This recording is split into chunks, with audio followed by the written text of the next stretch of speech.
कई लोग मुझसे पूछते हैं कि आपकी बुक लिस्ट और रिसोर्सेज क्या थे, तो मैं बताना चाहूंगी कि मैं सब्जेक्ट वाइज बताऊं तो हिस्ट्री के लिए मैंने बेसिक एनसीईआरटीज को फॉलो किया क्लास 6 से लेके क्लास 12 तक। उसके साथ साथ मॉडर्न हिस्ट्री के लिए India struggle of independence Bipin Chandra वाली बुक पढ़ी। और फिर आर्ट एंड कल्चर के लिए मैंने वो पढ़ी फाइन आर्ट्स एनसीईआरटी क्लास 11। उसके साथ साथ गवर्नमेंट का एक पोर्टल है सीसीआरटी, उसको फॉलो किया। और नेशनल एनआईओएस जो है उसके भी कुछ मटेरियल होते हैं आर्ट एंड कल्चर के, उसको फॉलो किया। कुछ लोग कहते हैं कि नितिन सिंघानिया एक बहुत मोटी सी बुक है, उसको फॉलो किए बिना सिलेक्शन नहीं हो सकता, बट मैंने वो बुक कभी खरीदी नहीं, कभी देखी भी नहीं।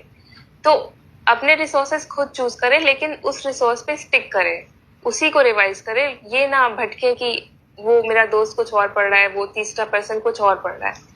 तो अपने रिसोर्सेज पे स्टिक करें, उसको रिवाइज करते रहे। पॉलिटी के लिए मैंने लक्ष्मीकांत पढ़ी। वो सबसे पॉपुलर बुक है और सबसे अच्छी बुक है पॉलिटी के लिए, काफी कंसाइजली सब कुछ मेंशन्ड है उसमें। उसी को मैंने कम से कम 5-6 बार रिवाइज किया पूरी बुक को। देन ज्योग्राफी के लिए मैंने क्लास 6 to 12 की एनसीईआरटी की।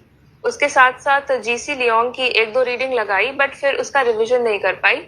बट मुझे लगता है कि एनसीईआरटी सफिशिएंट है ज्योग्राफी के लिए। ज्योग्राफी से आजकल क्वेश्चंस भी कम आ रहे हैं। और एनवायरनमेंट के लिए मैंने क्लास 12th की एनसीईआरटी के लास्ट के 4 चैप्टर्स बायो के वो किए थे एनवायरनमेंट के लिए। और एनवायरनमेंट के लिए करंट अफेयर्स करना बहुत जरूरी है, तो करंट अफेयर्स को लिंक करके स्टैटिक पोर्शन को प्रिपेयर करना है एनवायरनमेंट में। सिमिलरली इकोनॉमिक्स के लिए मैंने माइक्रो इकोनॉमिक्स की एनसीईआरटी पढ़ी और उसके साथ साथ करंट अफेयर से लिंक करती गई। और जो भी क्वेश्चन पेपर सॉल्व करती थी उसमें जो फैक्ट्स और फिगर्स मिलते थे मुझे, या जो कॉन्सेप्ट्स नए मिलते थे, उसके मैं नोट्स बनाती थी, उसको रिवाइज करती थी।